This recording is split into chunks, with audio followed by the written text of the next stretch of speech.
Operation Chastise, May 16, 1943, 9:28 p.m. The air above western Germany is unnaturally calm.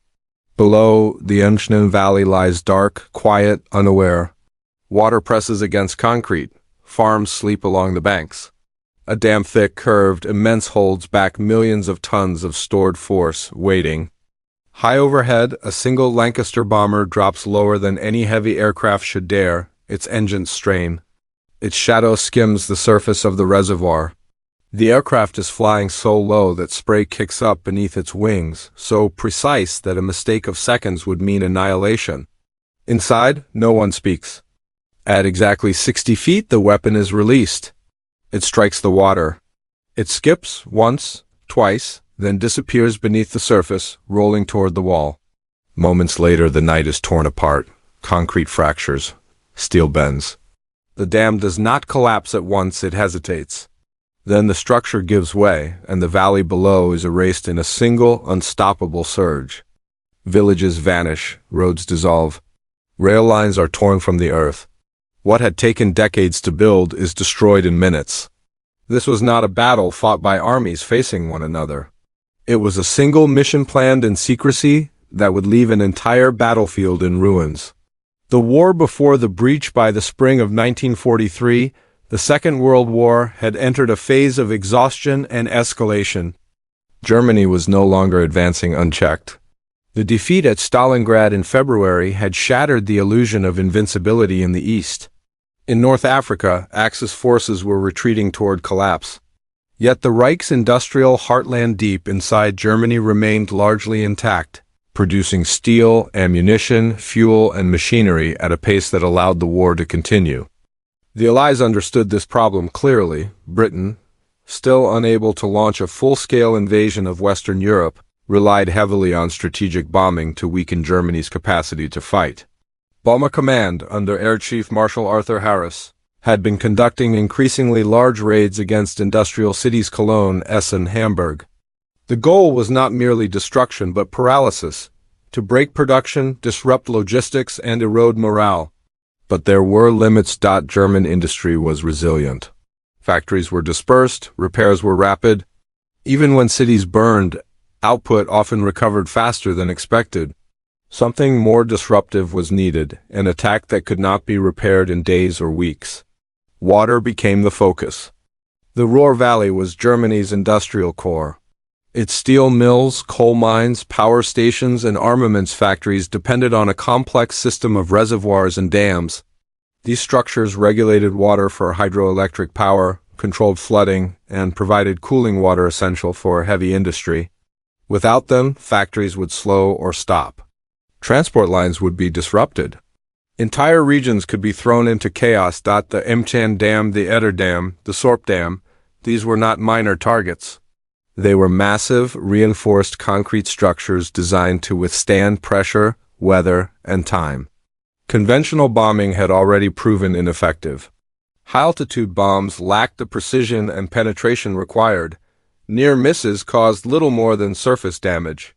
Yet the idea of destroying them persisted. In 1942, an engineer named Barnes Wallis began to argue that the problem was not explosive power, but delivery.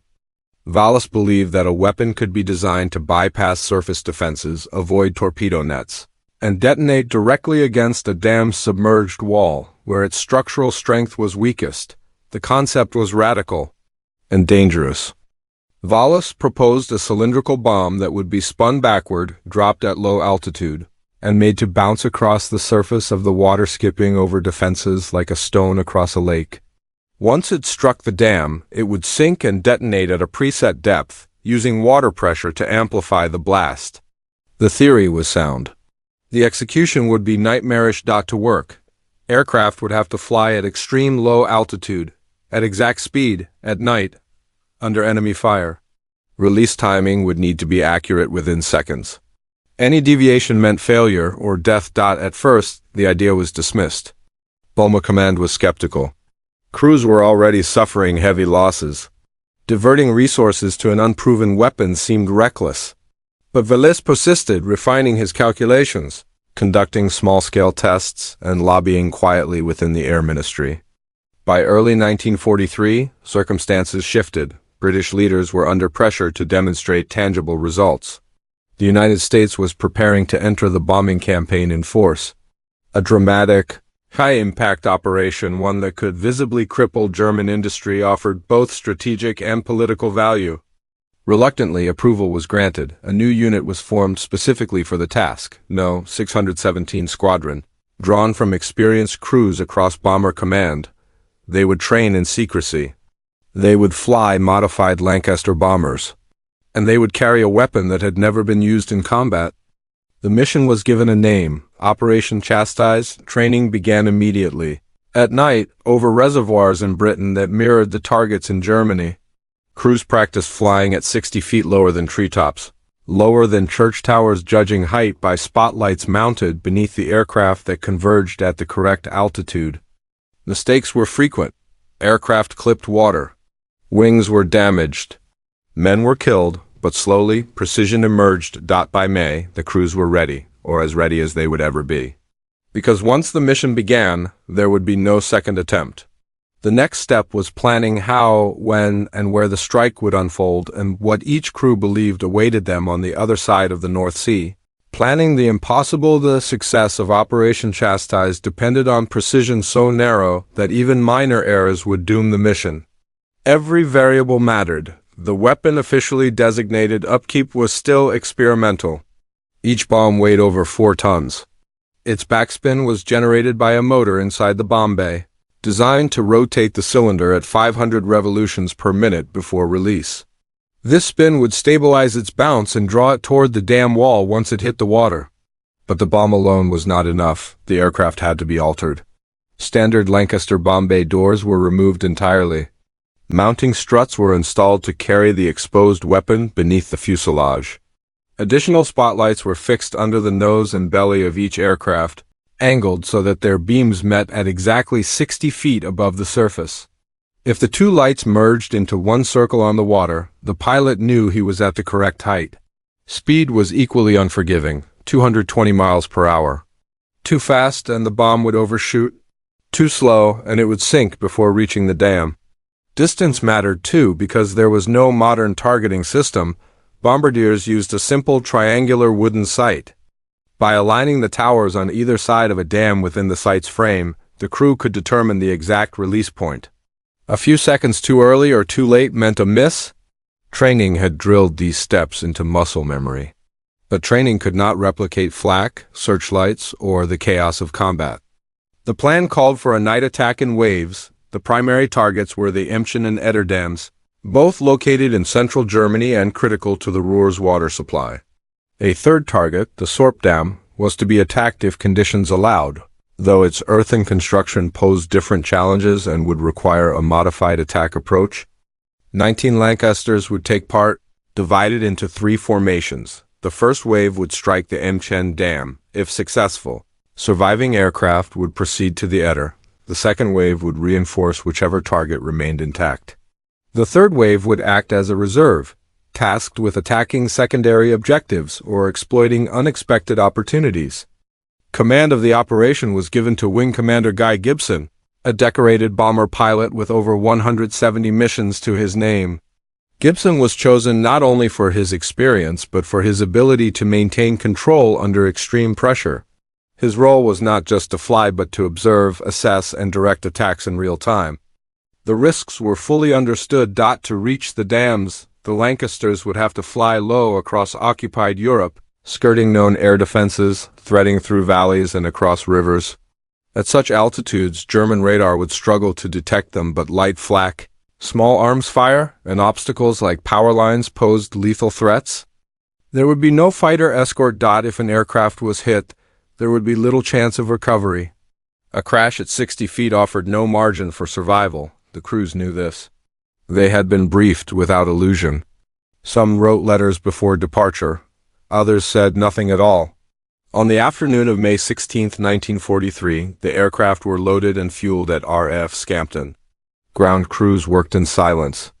The unusual shape of the bomb drew attention, but few outside the squadron understood what they were seeing. As dusk settled, engines began to turn, one by one, The Lancasters lifted into the evening sky, heavy and slow, heading east. Below them, England faded into darkness. Ahead lay the North Sea, then occupied Europe, then targets protected by concrete, steel, and men who would not hesitate to fire. Inside each aircraft, checklists were read. Instruments were watched. Altitude was kept low, sometimes less than 50 feet above the waves. There would be losses before the first bomb was ever dropped. By the time the dams came into view, the mission was already costing lives. And as the first aircraft descended toward the water, the theoretical became real. This was no longer a plan on paper. It was a moment in motion, one that would soon be seen from multiple angles, each revealing a different truth about what was about to happen. Men, machines, and method inside the Lancaster cockpits, the war narrowed to instruments, shadows, and trust. These crews were not anonymous airmen.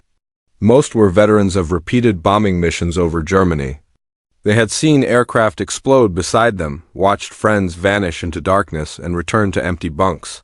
Yet this mission demanded something different, not altitude, not formation, but intimacy with the ground, with water, with death just beneath the wings. Flying at 60 feet required constant correction. There was no time to relax, no room for error. Navigators called out headings while pilots stared forward, eyes locked on faint silhouettes and reflections. Bomb aimers lay prone in the nose, waiting for a brief moment when training and instinct would align. Fear existed, but it was controlled. The greater pressure was responsibility. Each man knew that a mistake would not only kill his crew, but jeopardize the mission for everyone else. Operation Chastise inverted conventional bombing doctrine. Instead of height, it relied on vulnerability. Instead of saturation, precision, the dams were strongest at their tops, weakest below the waterline. The attack had to exploit that imbalance. Approach routes were carefully planned to avoid known flat concentrations and population centers. Aircraft flew individually or in loose sequence, not tight formation. This reduced the chance of multiple losses from a single defensive response, but it also meant each crew faced the target alone.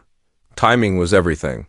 Each attack required multiple attempts, sometimes circling the reservoir repeatedly under fire until the exact height, speed, and distance were achieved. The upkeep bomb represented a gamble. No weapon like it had ever been used operationally.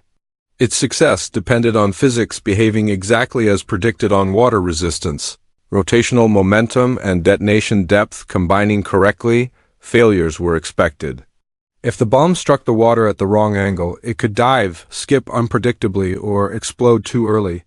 If the backspin mechanism failed, the weapon would simply sink away from the dam. Aircraft modifications further complicated matters. Removing the bomb bay doors increased drag. Flying low reduced engine efficiency. Any damage to the exposed bomb or mounting could trigger disaster. Yet despite these risks, the technology offered something unprecedented: the ability to destroy a target previously considered immune. All of these elements, human endurance, tactical innovation, and experimental engineering, were converging in the dark skies over Germany. And still, another perspective loomed. Because while the crews focused on altitude and speed, others on the ground and behind German defenses were about to experience the mission from an entirely different side. Command, opposition, and moral weight. The leadership angle for Wing Commander Guy Gibson. Leadership meant restraint as much as action. Gibson did not rush the attack. He circled above the Emschen reservoir, watching each approach, assessing flak patterns, adjusting tactics in real time. When an aircraft was damaged or destroyed, he absorbed the loss without hesitation. There was no room for grief, not yet. He understood that success depended on discipline. Crews were ordered to abort if conditions were wrong. Attacks were spaced deliberately, allowing smoke and spray to clear before the next run. Gibson's own aircraft made a dummy run to draw flak away from following bombers, exposing himself deliberately to enemy fire. These decisions were not dramatic gestures. They were calculated risks taken to preserve the mission's narrow chance of success. The enemy angle. German defenses were active but unprepared. The dams were protected by light flak and small-caliber anti-aircraft guns, intended primarily to deter low-level harassment, not sustained attack. There were no heavy batteries positioned to engage large bombers flying so close to the surface. Searchlights struggled to track aircraft that blended into the reflections of water and shoreline. When the attack began, confusion spread rapidly. Reports conflicted. Some defenders believed they were facing torpedo bombers. Others thought the low-flying aircraft were reconnaissance planes. By the time the nature of the attack became clear, it was already underway. The moral and strategic angle Operation Chastise carried consequences beyond its immediate targets. The dams controlled not only industrial water supplies but civilian infrastructure. Flooding downstream would affect villages, farms, and transport routes. Civilian casualties were anticipated, though exact numbers were unknown. This was not an oversight. It was accepted. The Allies had crossed a threshold in the air war long before May 1943 area. Bombing had already brought destruction to German cities. Operation Chastise simply applied that logic to infrastructure instead of housing, yet the psychological weight was different. Destroying a dam was irreversible in the moment. Water, once released, could not be recalled. The mission's success would be measured not only in industrial disruption, but in the scale of uncontrolled devastation. As the final attack runs began, these considerations faded into the background. What mattered now was execution. Aircraft lined up over black water, searchlights swept. Flak burst low and bright. And the first bombs were about to strike. What followed would not unfold gradually. It would arrive all at once at a precise time, at a specific place when planning gave way to chaos and the battlefield itself was transformed. The moment of breach, May 16, 1943, 11:28 p.m., the M-GM fills the windscreen. Wing Commander Gibson's Lancaster is already damaged. Flak has torn through the fuselage. One engine runs rough. Still, he holds altitude, skimming the reservoir to mark the approach. Below, the water is glass black. The first attacking aircraft, piloted by Flight Lieutenant John Hopgood, lines up. He descends too early. Searchlights catch him. Flak erupts from the dam crest and surrounding hills. Hopgood releases the bomb. It strikes the water, but the aircraft is hit almost simultaneously. The Lancaster lurches upward, clips the dam wall, and explodes beyond it. The bomb detonates short, the dam holds. The reservoir erupts in spray. Concrete remains intact. Gibson circles again. The second aircraft makes its run, height is correct. Speed is correct. The bomb skips once, twice, then strikes the dam. It sinks, detonates. A column of water rises hundreds of feet into the air. But when the spray clears, the dam still stands. Flak intensifies. A third aircraft approaches, then a fourth. Each run is conducted under fire, with tracers stitching the air at cockpit level. One Lancaster is hit and crashes into the reservoir, vanishing without survivors. Still, the structure resists. Cracks begin to appear, but they are shallow. The concrete absorbs the blows, flexing but not failing. The weapon works, but the dam does not yet break. Time is running out. Fuel is limited. Losses are mounting. Gibson knows that if the breach does not occur soon, the mission will fail. He orders one final attempt. The aircraft descends. This time, everything aligns. The bomb skips cleanly across the water. It strikes close to the base of the dam. It sinks to depth. It detonates. For a moment, nothing happens, then the dam shudders. A fracture spreads across the face of the wall, slow at first, then accelerating. Concrete slabs shear away. The structure bows outward under unimaginable pressure. At 12:28 a.m., the Mthane Dam breaks. A section of wall over 250 feet wide collapses inward. Water explodes through the gap, tearing concrete apart as it goes. The reservoir empties in a matter of hours. The attack succeeds, but the mission is not over, because the flood does not pause at the dam's edge. It races downstream toward towns, factories, rail lines, and people who have no warning and no escape. And elsewhere, another dam still stands. When water becomes a weapon, the flood reaches the valley floor within minutes. A wall of water estimated at over 30 feet high surges downstream at highway speed. Trees are uprooted, buildings are crushed. Roads disappear beneath churning debris. In the darkness, entire villages are struck before alarms can sound. Hydroelectric stations are torn apart. Bridges collapse under the force. Railway lines buckle and twist as the ground beneath them liquefies. For those in its path, there is no battle to fight. The water is indiscriminate, while the valley below the Emschen dissolves into chaos. Surviving aircraft turn south toward the next objective. The Eder Dam lies deeper inland, surrounded by steep hills and narrow valleys. There are no flak towers here, only geography. The approach is more difficult. The margin for error even thinner. Only a handful of Lancasters reach the site. Repeated attempts are required. The aircraft must circle tightly within the valley, lining up between ridgelines, descending into a confined approach that leaves no room to climb if something goes wrong. The first bombs miss. One aircraft is forced to withdraw due to damage. Another is low on fuel. Each pass increases the risk of collision with terrain. Finally, Flight Lieutenant Leslie Knight makes his run. The bomb is released at the correct point. It skips cleanly across the water and strikes the dam wall. It sinks. It detonates. The Eder Dam does not collapse immediately. It trembles. Cracks spread slowly across its surface. Then, without warning, a massive section of the wall gives way. The reservoir empties into the valley below. The two dams are destroyed. Elsewhere, attacks on the Sorp Dam achieve limited damage but fail to breach the structure.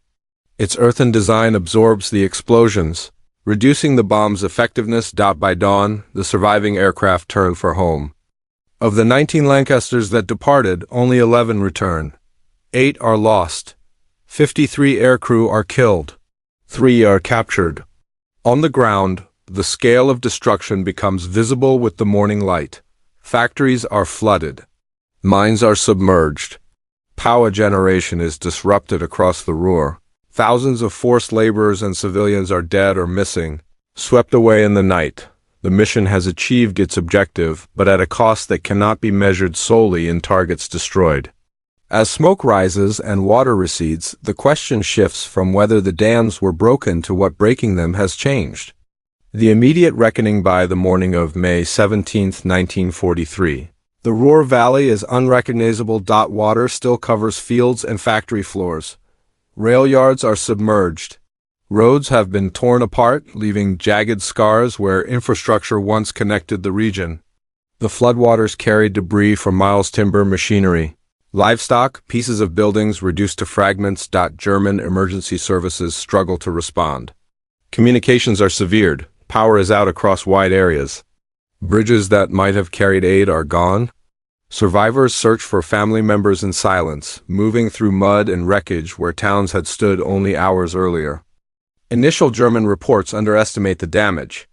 As daylight reveals the full extent of destruction, assessments are revised upward again and again.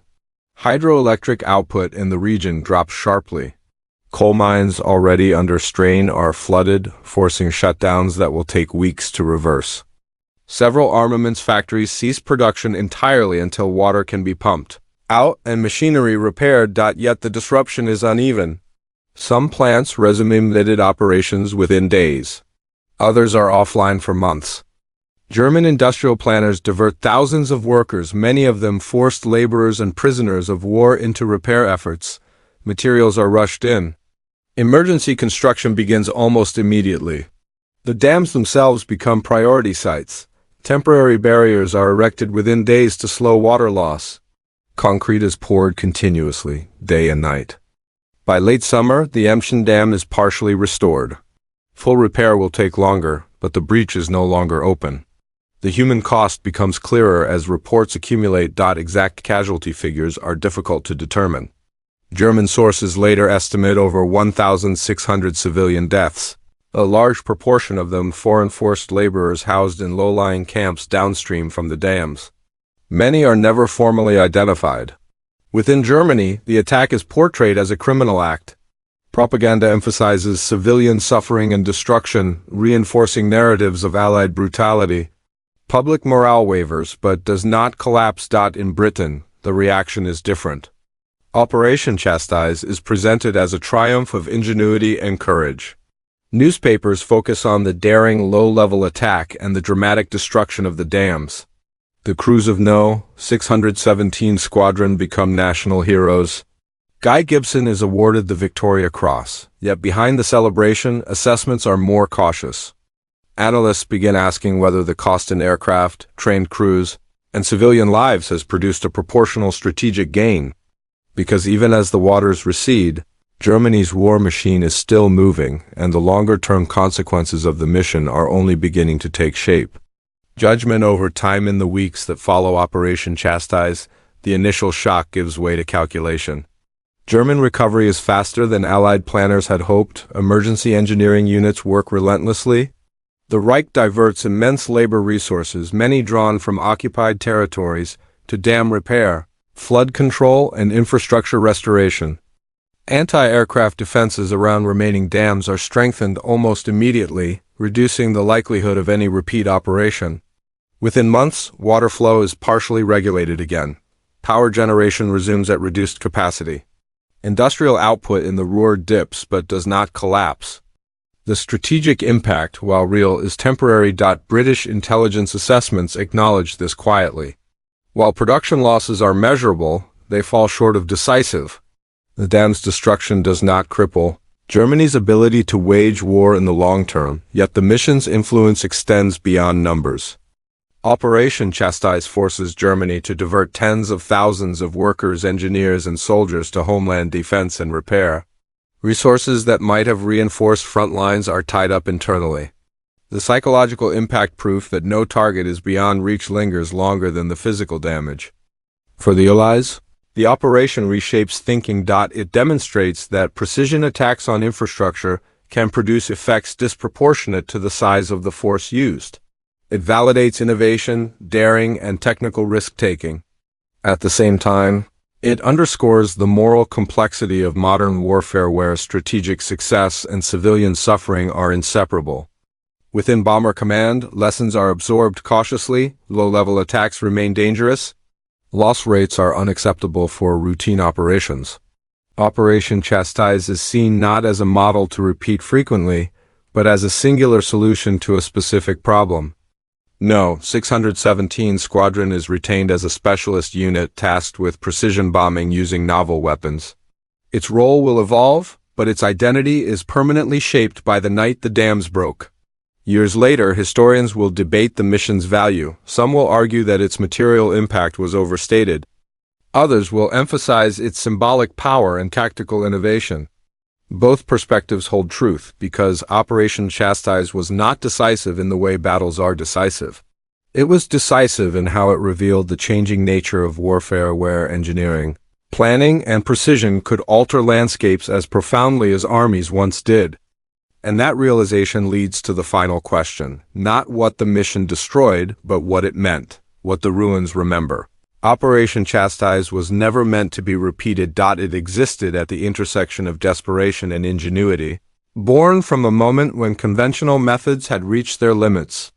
The mission did not hinge on overwhelming force, but on understanding structure, how water behaves, how concrete fails, how precision could replace scale. In that sense, it marked a turning point. The raid demonstrated that modern warfare was no longer confined to front lines or formations. A single, carefully planned operation could reshape geography, redirect economies, and alter civilian lives far from any battlefield. The destruction of the dams was not just an attack on infrastructure, it was an attack on systems, on the invisible networks that sustained war itself. Yet the ruins left behind tell a more complicated story. The valleys flooded in minutes took years to recover. Lives lost in the darkness were not strategic abstractions. They were permanent absences. The mission's success, celebrated in one country and mourned in another, revealed the moral tension at the heart of industrial war, where victory is measured in output, but paid for in human cost. For the men of No. 617 Squadron, the night of May 16, 1943, became a defining memory. Some would fly again. Many would not survive the war. The dams they destroyed were rebuilt. The valleys healed, but the lesson endured. War had become an exercise in precision destruction, where a single mission, executed with flawless timing, could leave an entire battlefield in ruins, and once that door was opened, it could never be closed again.